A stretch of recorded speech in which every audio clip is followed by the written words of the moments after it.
महत्त्वाची बातमी आहे। नमो रोजगार मेळाव्याच्या कार्यक्रम पत्रिकेत आता पवारांचं नाव टाकण्यात आलेलं आहे। राजकीय टीकेनंतर शरद पवार यांचं नाव कार्यक्रम पत्रिकेत टाकण्यात आलेलं आहे। पुण्याच्या जिल्हाधिकाऱ्यांनी शरद पवार यांना फोनही केला। अधिक माहिती या संदर्भातली घेणार आहोत। योगेश बोरसे आमचे प्रतिनिधी आपल्या सोबत आहेत। अखेर योगेश, आपण बघतोय शरद पवारांचं नाव टाकण्यात आलंय।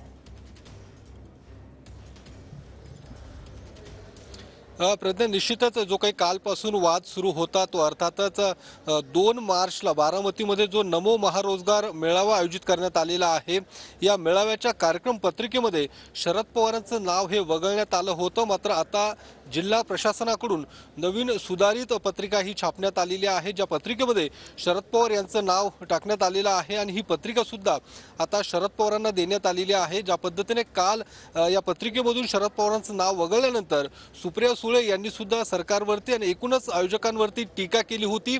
मात्र आता या पत्रिकेमध्ये शरद पवारांचं नाव हे छापण्यात आलेलं आहे आणि उद्या स्वतः शरद पवार या कार्यक्रमाला उपस्थित राहणार अशा पद्धतीची माहिती आता समोर आलेली आहे। मात्र ज्या पद्धतीने या संपूर्ण कार्यक्रमानंतर ज्या पद्धतीने टीका ही केली जात होती, कार्यक्रम पत्रिकेमध्ये शरद पवारांचं नाव नाहीये, सुप्रिया सुळेंनी एकूण सरकार आणि प्रशासनावरती टीका केली होती।